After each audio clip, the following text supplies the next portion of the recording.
Assalamualaikum warahmatullahi wabarakatuh. Apa kabar sahabat pendidikan semua? Di kurikulum sekarang ada alokasi kokurikuler di struktur kurikulum,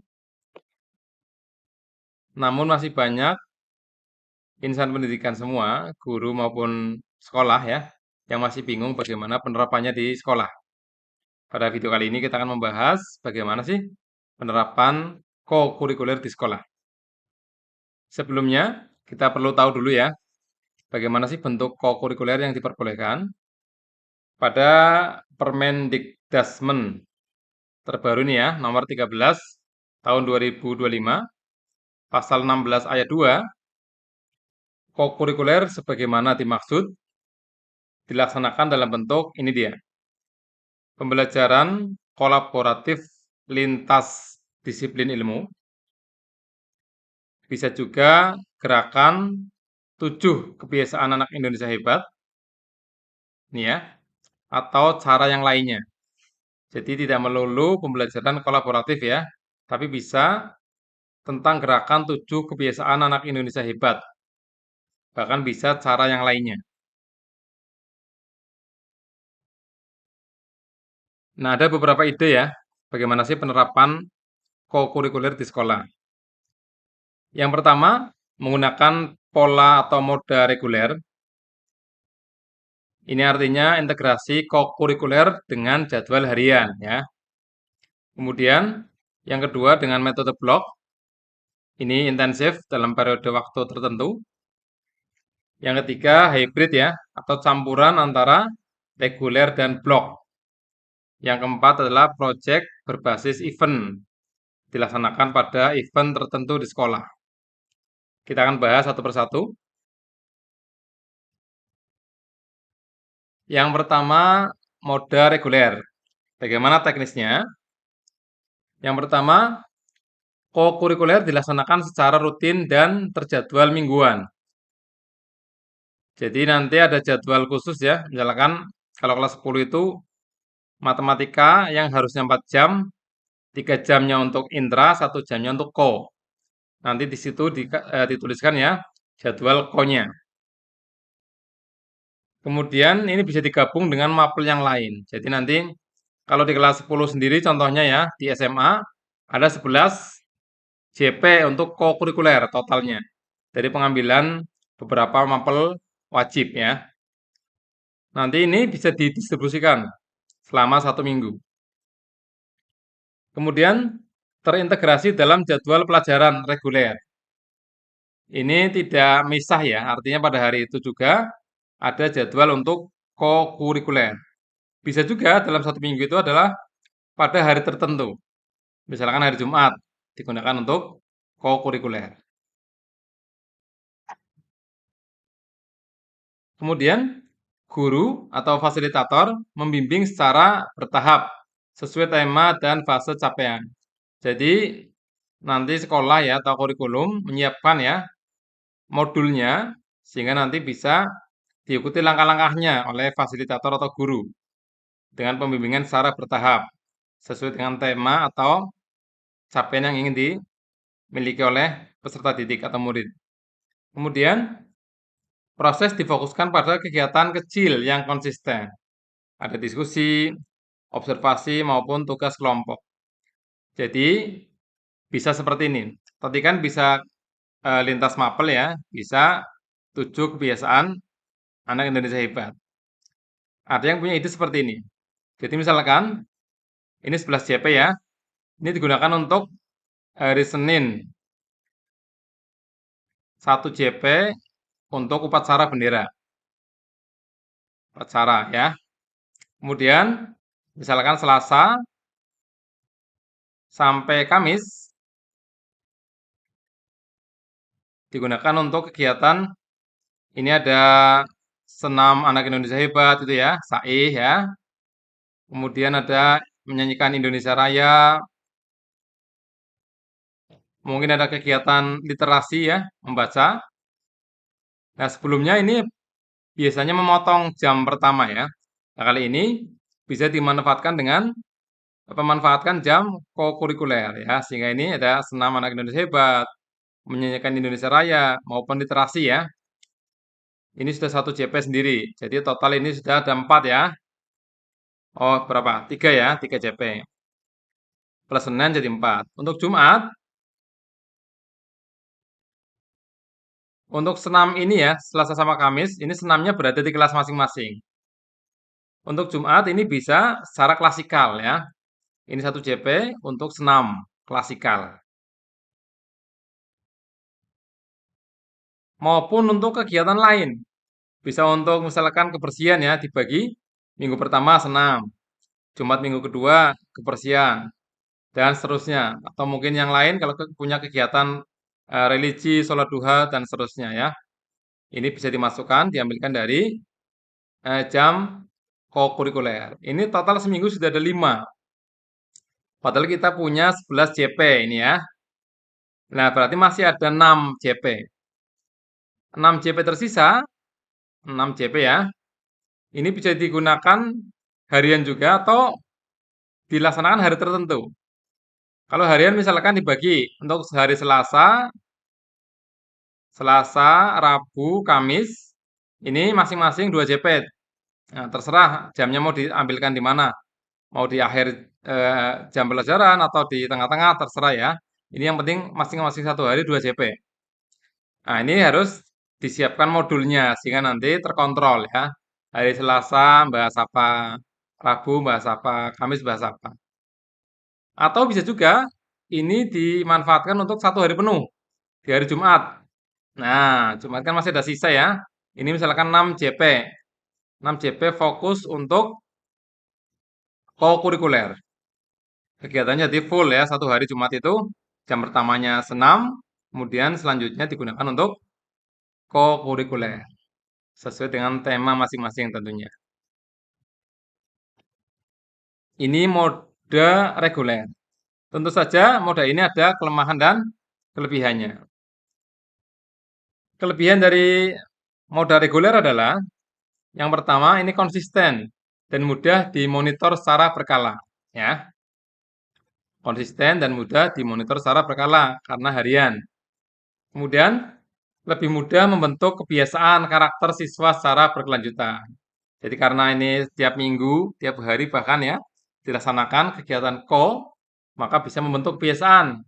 Seperti tadi ya, senam, literasi, menyanyikan Indonesia Raya dan seterusnya.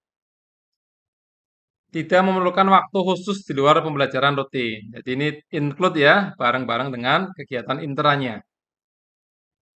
Namun ada kekurangannya juga ya. Yang pertama, waktu terbatas sehingga kurang ideal untuk tema atau proyek yang butuh eksplorasi mendalam.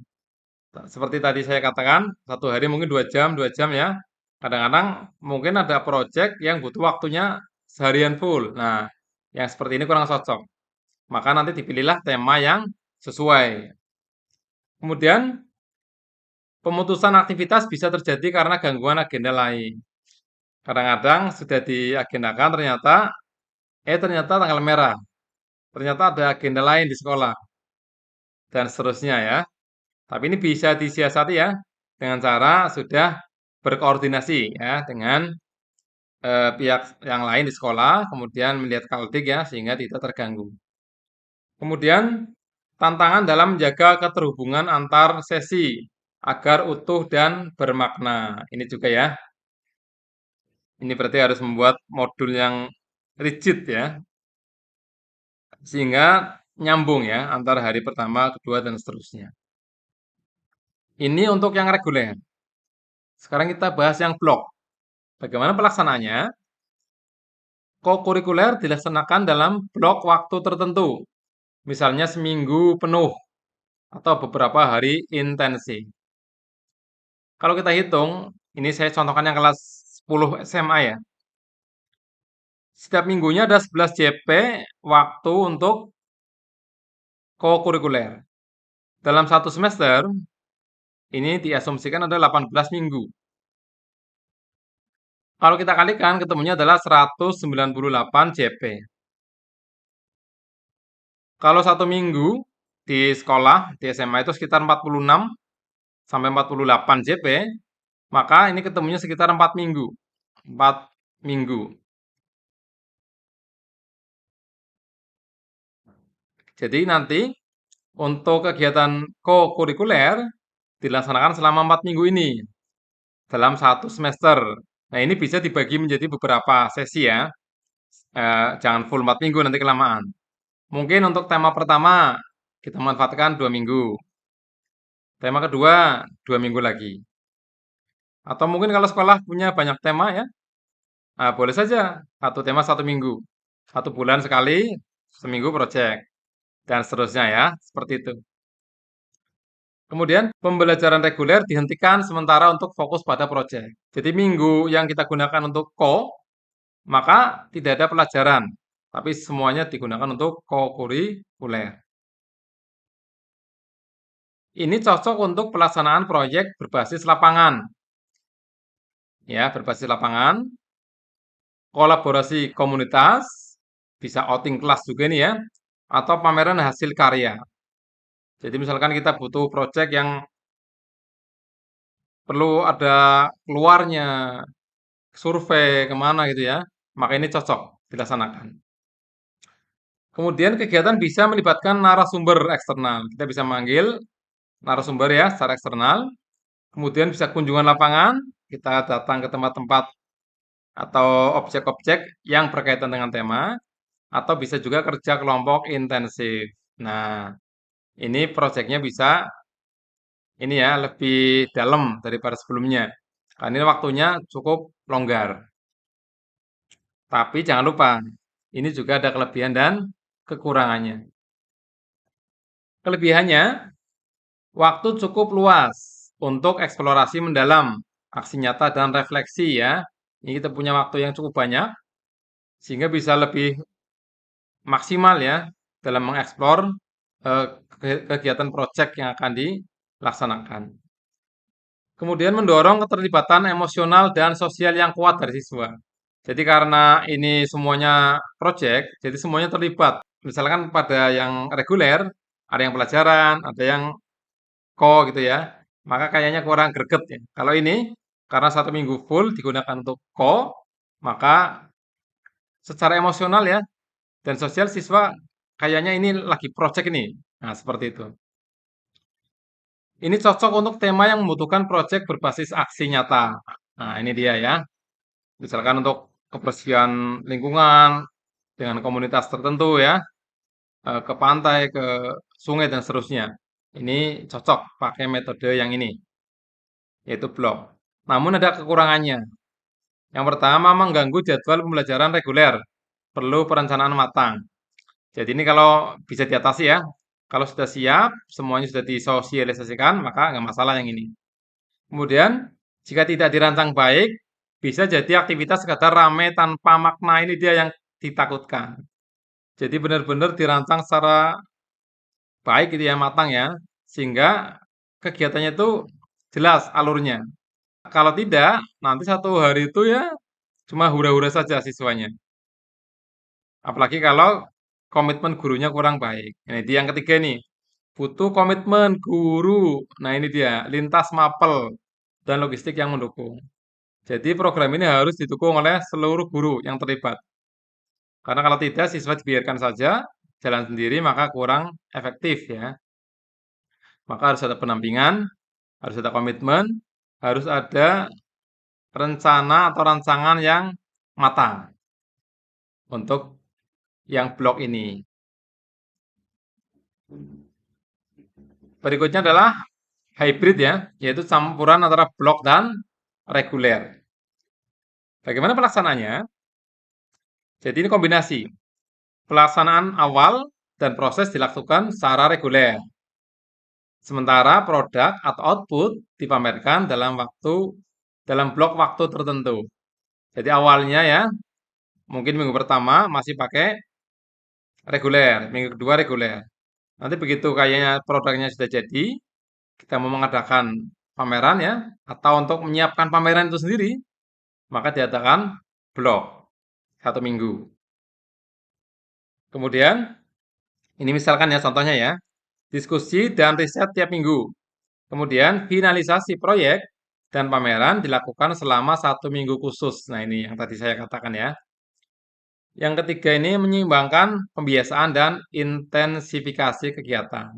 Jadi di saat reguler itu pembiasaannya, kemudian untuk minggu yang blok itu diintensifkan kegiatannya.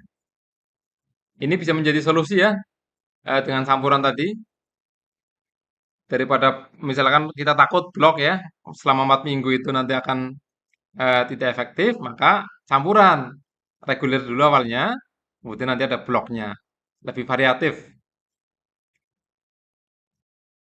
Ada kelebihan dan kekurangannya. Kelebihannya adalah menggabungkan kontinuitas ya atau reguler dan kedalaman eksplorasi. Tadi yang saya katakan. Kemudian memberi cukup waktu untuk proses refleksi, revisi, dan penyempurnaan. Jadi punya waktu yang cukup ya untuk refleksi, revisi, dan penyempurnaan karya. Karena kalau blog misalkan 1 minggu itu kayaknya terburu-buru. Tapi kalau ini prosesnya pelan-pelan ya.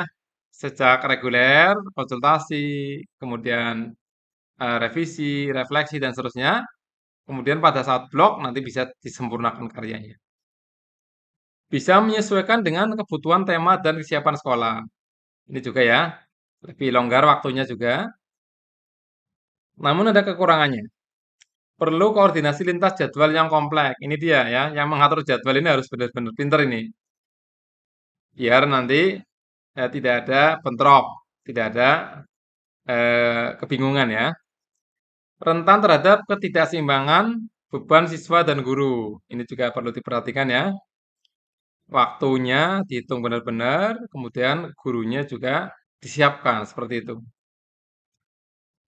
Jika tidak konsisten, bisa gagal mencapai kedalaman maupun keberlanjutan. Jadi bisa nanggung semuanya ya. Ya ini resikonya memang kalau nggak matang bisa nanggung. Yang regulernya belum matang, udah blok ya. Ternyata bloknya kurang misalkan, seperti itu.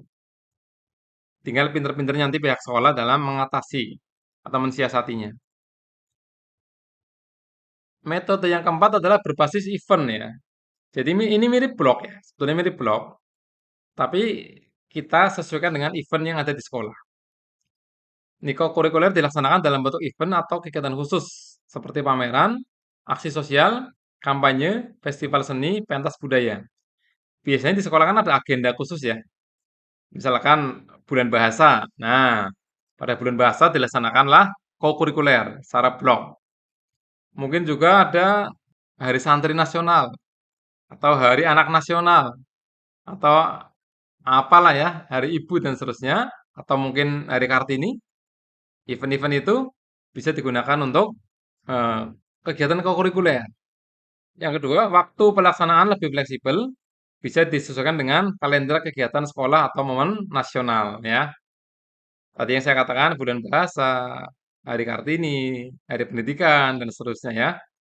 Ini disesuaikan. Berikutnya, proses pendampingan dilakukan secara intensif menjelang pelaksanaan event.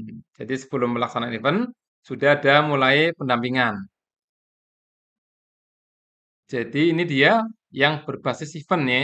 Ini bisa menjadi salah satu ide juga. Ini juga ada kelebihan dan kekurangannya. Kelebihannya apa? Menarik dan memotivasi siswa karena berbasis perayaan atau showcase ya. Ini siswa lebih termotivasi nih karena ada event, ada tema yang eh, relevan dengan kegiatan saat itu.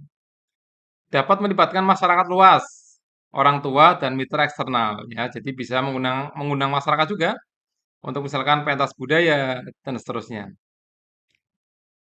Cocok untuk tema kokurikuler yang berbasis budaya, ini dia ya. Kewirausahaan, nah ini juga bisa, atau gaya hidup berkelanjutan. Kekurangannya apa? Berpotensi menjadi seremonial. Ini hati-hati ya, jika tidak didahului proses pembelajaran yang bermakna. Jadi jangan ininya yang ditonjolkan ya, tapi bahwa proyek ini harus didahului dengan pemahaman kepada peserta didik atau murid tentang event yang akan dilaksanakan. Bukan hanya hura-hura saja ya. Sulit untuk memastikan pencapaian dimensi dan elemen kokurikuler secara utuh. Ini karena berbasis tema ya, berbasis event. Jadi memang ini perlu dipastikan eventnya yang sesuai ya dengan dimensi atau elemen yang cocok dengan tema yang ada di kokurikuler. Kemudian tidak semua siswa bisa terlibat aktif karena terkadang hanya sebagian perwakilan. Ini juga ya, perlu diatur bagaimana caranya agar semua siswa terlibat aktif. Misalkan Hari Kartini merancang busana, misalkan itu ya. Maka dibuat kelompok, kemudian ada yang tampil, ada yang misalkan dibuat video, ada yang semuanya ikutlah ya terlibat.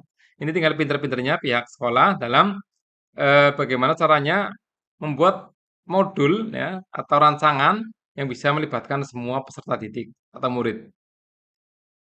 Oke ya, ini adalah beberapa ide untuk pelaksanaan co-kurikuler di sekolah.